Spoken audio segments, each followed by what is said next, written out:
I wanted to talk a little bit about some of the things you're going to experience this week in Barb Raveling's Weight Loss Bible Study on days 3 and 4, because we're taking kind of 2 each week, but there might be, next week we may only take 1. I'm not really sure yet. But anyway, day 3 she calls justification eating. And I personally think that justification eating is one of the biggest reasons that we eat outside of our 0 to 5 boundaries. If we can just nip this in the bud, I think that a whole lot of our eating outside of our boundaries would be stopped. Because I think a lot of our eating outside of 0 to 5 starts with justification. Of course, it kind of makes sense. We would experience a whole lot more success in doing this. So what we need to do is probably renew our minds about a number of things that we think might justify eating outside of 0 to 5. If you saw listen to my audio last Wednesday, I actually recorded myself having this internal battle with justification eating in my car while I was in an adjoining town 45 minutes away, and there was a drive-through calling my name.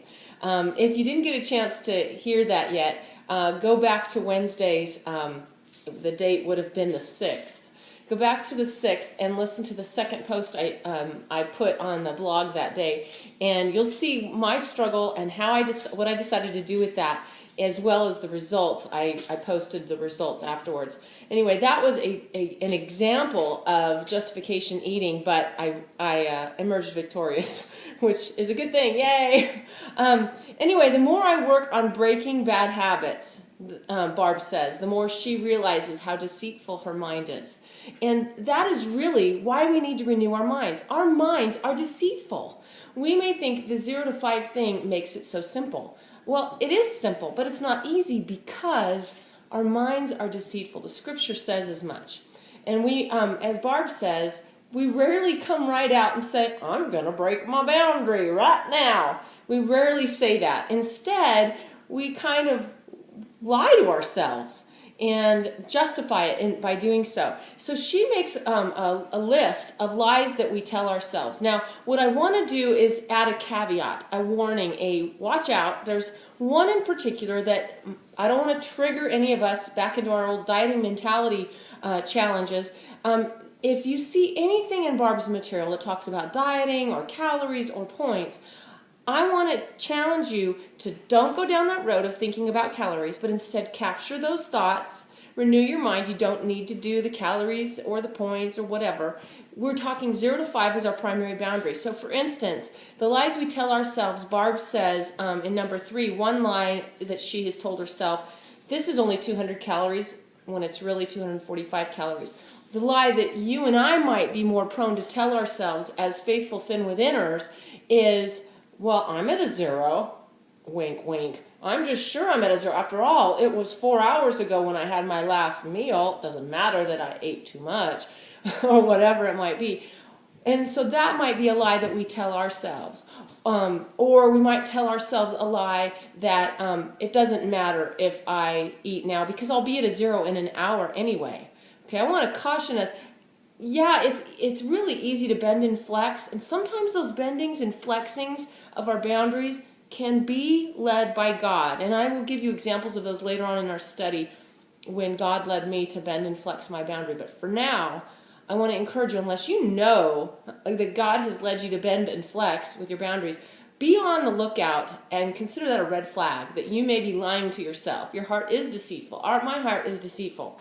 Okay, so change any wording that you see in Barb's material in your mind. Change the wording from calories or points to something that fits for the approach that you and I have decided to embrace. You're going to notice that she makes references to boundaries a lot, and that is wonderful. I'm so glad for this material because I've been saying for a long time, it's really all about boundaries, and if I'm going to live according to them or not. And that yellow line down the center of the highway is a boundary. At any point in time, anybody could choose to violate that boundary, and we'd have a head-on collision.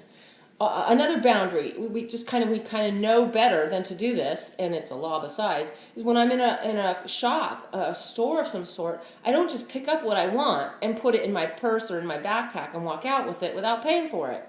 I adhere to those boundaries I'm willing to abide by those boundaries, the yellow line down the center of the road and the not paying for something. I wouldn't violate paying for something before taking it out of the store. So let's look at the boundary of 0 to 5 in the same way. So I love that Barb is focusing us on this is about boundaries. And so we need to renew our mind about boundaries and how we think about boundaries.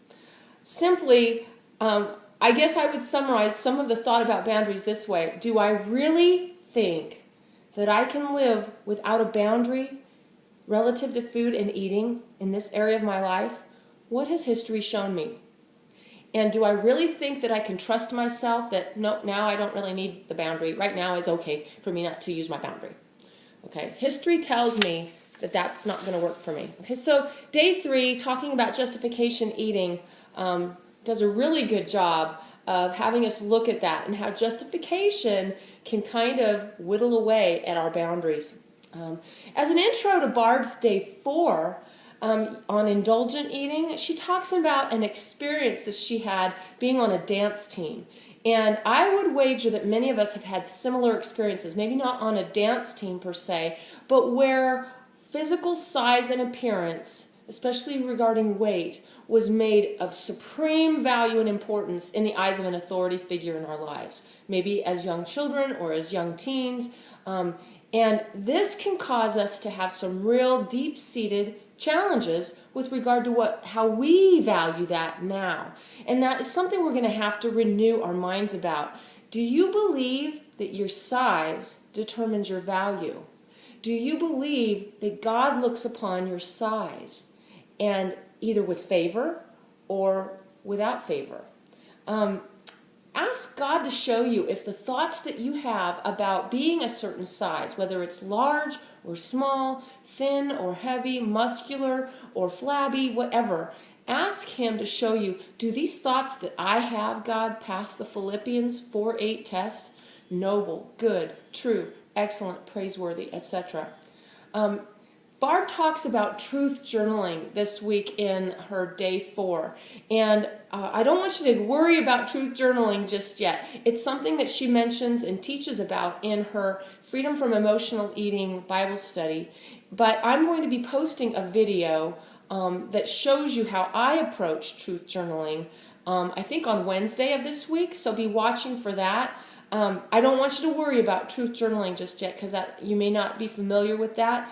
Or you can search Barb's blog at barbraveling.com for her teaching that she may have there on truth journaling. But I'm going to hopefully give you a really clear, concise information about what it means to truth journal and how you might use it. Anyway, this week I want you to work through day 3 questions on justification eating and the journaling activities, looking up those passages, and day 4 at Barb's website, the free Bible study, weight loss Bible study on indulgent eating. Work through her questions, look up the Bible verses, and ask God to show you His truth.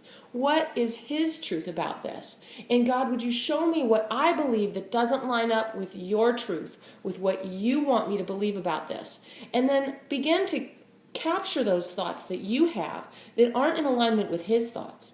Reject those thoughts that are in alignment with His and embrace His thoughts. Think His thoughts after Him about justification, about indulgent eating, about thinness or heaviness.